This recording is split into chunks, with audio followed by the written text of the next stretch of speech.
तो दोस्तों रेमंड ने अपनी क्वार्टर 3 के नंबर को डिस्क्लोज कर दिया है। तो चलिए देखते हैं क्या है क्वार्टर 3 के नंबर्स के अंदर डाटा लाक्स में। मैं आपको क्लोज में बता रहा हूँ। तो देखिए पिछले क्वार्टर में कंपनी ने 1044 करोड़ के आसपास का रेवेन्यू जनरेट किया था ऑपरेशन को। तो पिछले साल देखे तो 76 करोड़ के आसपास, जो कि अभी देखे तो बढ़ के 953 करोड़ कंपनी का जो रेवेन्यू है वो आपको जाता हुआ देखने को मिला। तो साल से साल देखे तो साल से साल कंपनी के रेवेन्यू के अंदर एक अच्छी खासी तेजी आपको देखने को मिल रही है। लगभग बोल सकते हैं आप 40% के आसपास का जंप है कंपनी के रेवेन्यू के अंदर साल से साल। वहीं अगर क्वार्टरली बेस पे जाते हैं तो क्वार्टरली बेस पे कंपनी के रेवेन्यू के अंदर गिरावट आपको देखने को मिली। 9% के आसपास की गिरावट है, लेकिन बेसिकली आपको क्वार्टरली बेस पे जज नहीं करना है, क्योंकि इनका जो बिजनेस होता है वो सीजन के हिसाब से वर्क करता है। तो इसमें आपको साल से साल चेक करना है। साल से साल देखें तो कंपनी के रेवेन्यू के अंदर तेजी आपको देखने को मिल रही है।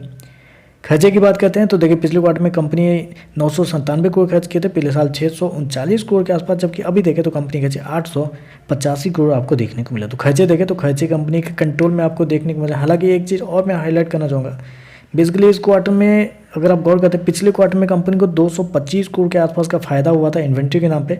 पिछले साल 379 करोड़ के आसपास का फायदा हुआ था, जबकि इस क्वार्टर में देखें तो कंपनी को 18 करोड़ के आसपास का नुकसान हुआ था इन्वेंट्री में। पिछले साल पिछले क्वार्टर कंपनी को बड़ा अमाउंट आपको मिलता हुआ देखने को मिला था, जबकि इस क्वार्टर में कंपनी को लॉस लगता हुआ देखने वाला है। उसके बावजूद देखें तो कंपनी के एक्सपेंस आपको कंट्रोल में देखने को मिल रहे हैं। कंपनी के कॉस्ट ऑफ मटेरियल जो है ना वो बहुत शार्पली आपको गिरते हुए देखने 50% के आसपास कम होता हुआ देखने को मिला, जो कि एक बहुत अच्छी बात है यहाँ पे। चलिए कंपनी का प्रॉफिट क्या निकलता है वो देख लेते हैं। तो देखिए पिछले क्वार्टर में कंपनी 59 करोड़ के आसपास के प्रॉफिट में थी, पिछले साल 41 करोड़ के आसपास, जबकि अभी देखें तो बढ़ के 72 करोड़ कंपनी का जो प्रॉफिट है वो आपको जाता हुआ देखने को मिलता है। तो साल से साल देखें तो साल से साल कंपनी के प्रॉफिट के अंदर एक बड़ी तेजी आपको देखने को मिले।